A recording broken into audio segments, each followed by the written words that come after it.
Welcome to Bad Idea Metals. I'm Anthony, and today we're going to tear this thing apart. This was donated from a local business. It's a mail stuffer or mailer, and the sheets go in one way, the envelopes go in another. It folds everything up and makes it so that people aren't folding paper all day, and I don't know. Anyway, I've never been inside one of these before, and so I'm going to bring you along, because if you're like most people I know, you don't even know these things exist. So, but we're gonna take one of these apart and see inside. Okay, let's get in it.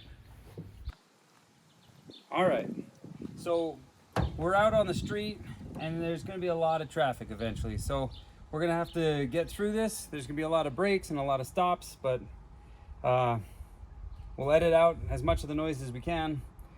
But let's go ahead and figure out the best way to even open this up.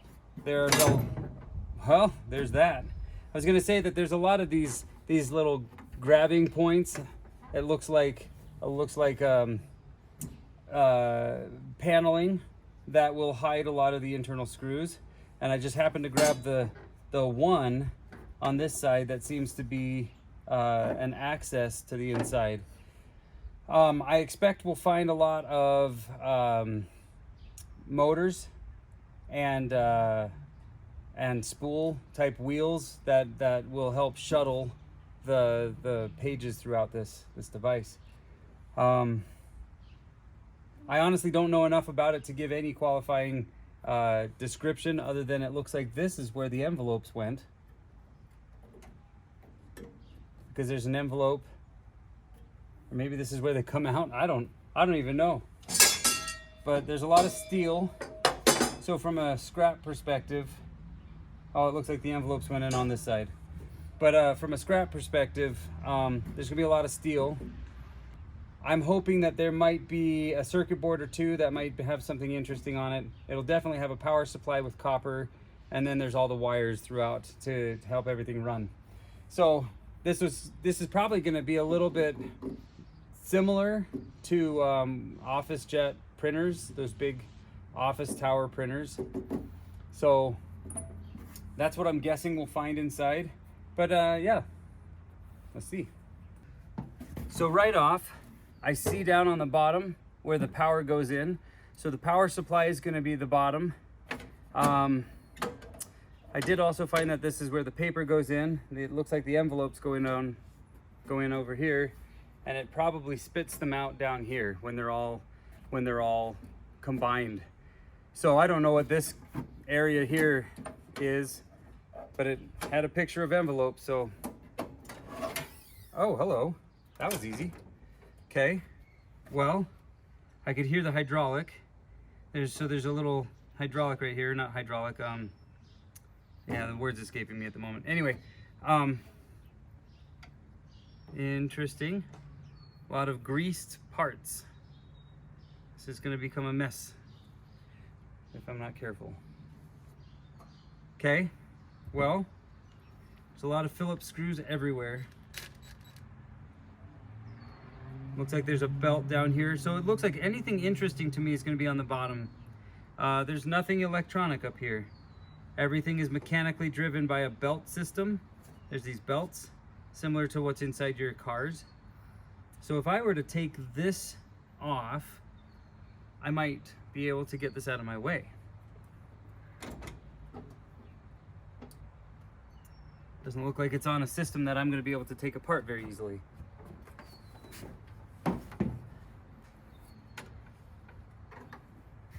Well, let's take this side panel off on this side.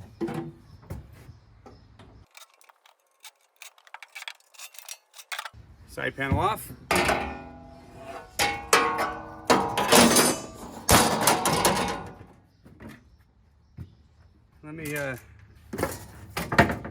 Let me show you the belts on the other side. All right, so there's a motor. I'm trying to see exactly where. It's probably behind this one. It could be off of this one. So there's a motor on here. It's either down on this pulley here. It could be off of this pulley up here. but I'm not positive until we get through this. But yeah, it's just a standard set of pulleys that drives all of the spinning mechanisms.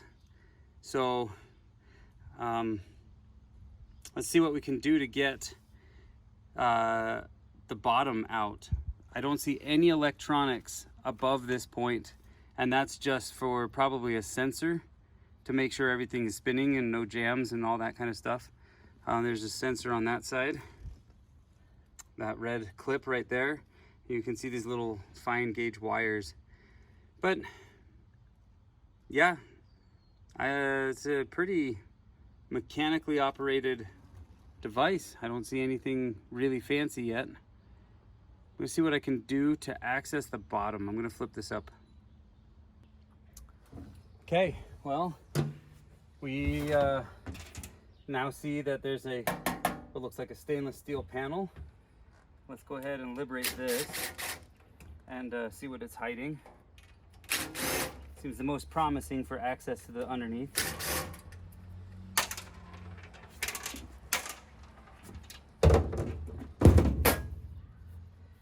Well, I'm gonna need a tool. Although it can slide, I do need to loosen it a little bit. All right, let's see if we can loosen this just a little bit.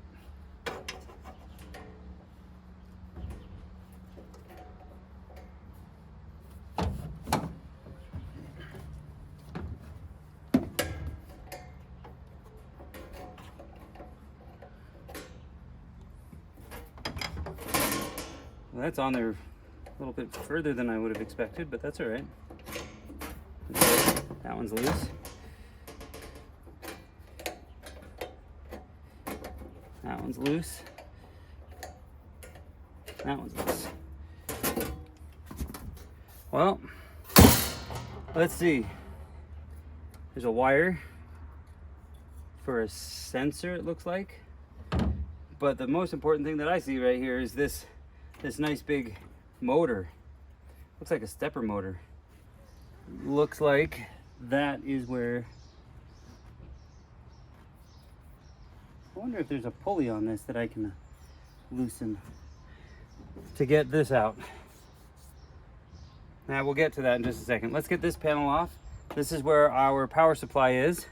The power comes in. There's a USB port right here, and if there's any circuitry at all, this is where it's going to be.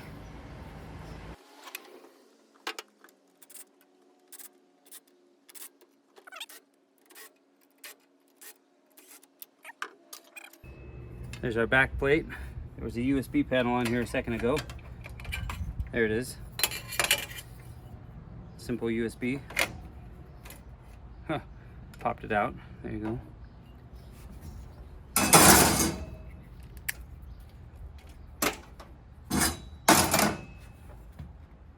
This does not feel like it's ready to come off yet. I think there's a few more screws on the side. Gotta figure out. Well, I'm not sure what the last thing I recorded was because the phone overheated. But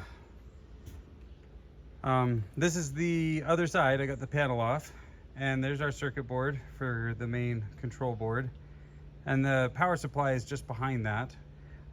I'll see if I can step into the shade to do it. All right. Well, I had to step into the shade.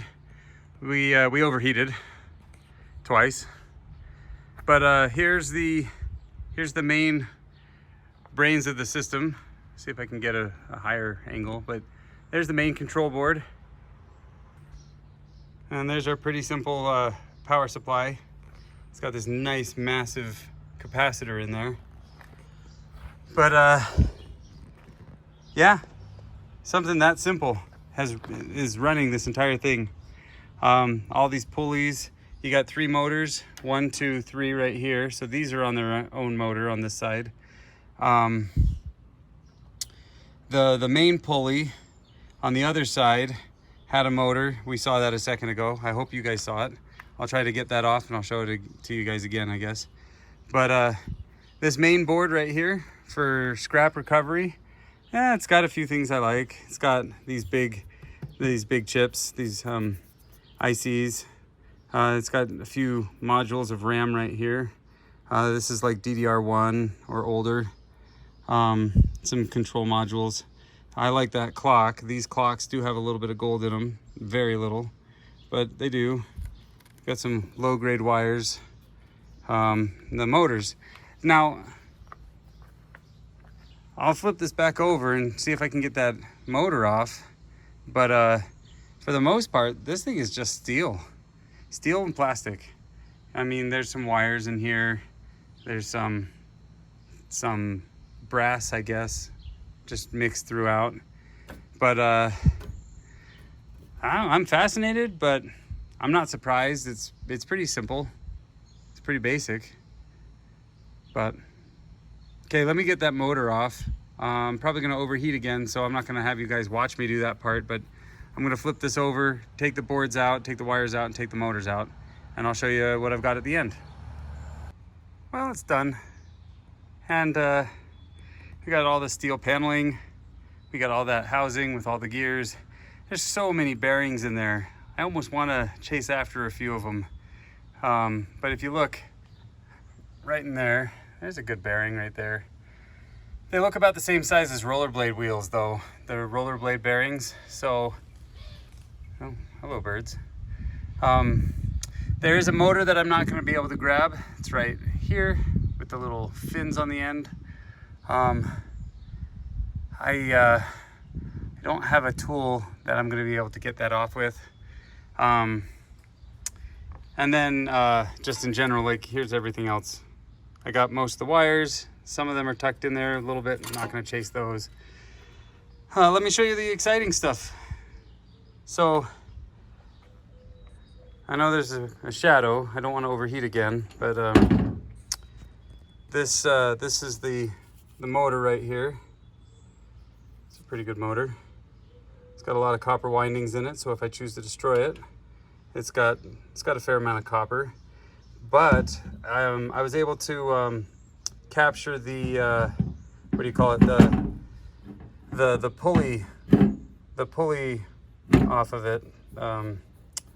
I can't remember what I'm trying to say, but I was able to capture the end, so I can turn this into just about anything I want. Just plug it in with some power, and I'll be able to drive just about anything small. Or I could use it to capture wind. This will generate power, not much. At 100 volt, I'm not seeing any amp classification, but you could usually turn small phase motors like these into wind generators. Not really powerful ones, but you could do some. Let's come over here in the shade a little further. Sorry. But there's a spaghetti of low quality wires that were in there. There's really nothing in here that's going to be worth a lot, but there's wires. Here's the main board. It's got a really flat back. I love that. I like when a board is flush. You could turn it into like clipboards and crafts and stuff like that if that's your thing. But on the front here, like I said before, it's got this big chip that I like.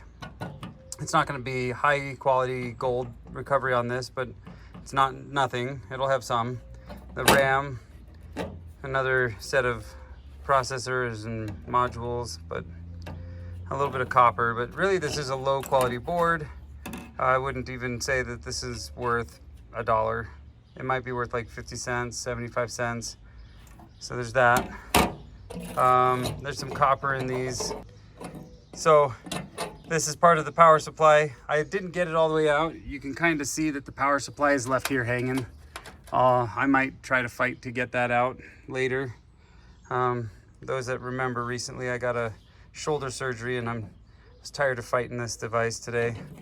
But you got these relays on here. Most of the time relays are copper motors. They've got a little bit of a copper winding electromagnetism to them. And when a current goes through, it'll either open or close the circuit depending on what it's intended to do. So the relays, that's got some copper. I thought these were fun. They are motors, but they're pass-through motors. So what that means is you can put a dowel or a rod through here, and it'll spin like a bearing, but it takes power, and it will generate the torque in the housing here. But at first I didn't notice that it had power, and I thought these were just big bearings that I was able to pull out. But no, they're motors. So that was fun to find. Most of what's left inside there, there's sensors, there's a few small motors, and there's that power supply. So I'm gonna call this done. Give you a quick look again at some of these gears, look inside some of these holes. But it's just really cool how simple this thing is, how little by the way of electronics there really is in such a complex machine. Again, what this did is it would take mail that's supposed to go out and envelopes. It would fold the paper and then put the paper in the envelopes and then spit the envelopes out the other end. So you basically gave it all of your mail that you're trying to send out, your envelopes, and it would give you a finished product of a mailable set of a stack of envelopes. The automation that we create for ourselves is pretty nice. I'm always fascinated by it. Anyway, there's more here I could take off. I'm actually intrigued by some of these larger clips. I don't have a need for them right now, but there was a time when I needed clips like these. But I guess it's just not to be today though. But yeah, that's all we got. Well, this was a very interesting tear apart for me. I did get some stuff that I'm pretty interested in. I don't know if I'll tear this apart or just keep it as a functional motor. I don't see any damage on it. Oh, no, take that back. This fan vane is damaged. It's got a chipped vane here, and it's a bent one there. I probably did that though. I can't imagine that would have been accessible short of tearing it apart. So unfortunately, I think I broke this, but it does still spin freely without catching. So I think I might save that for a minute, see if I can find a use for it. Okay, well, I'll catch you guys in the next video. Have a good night.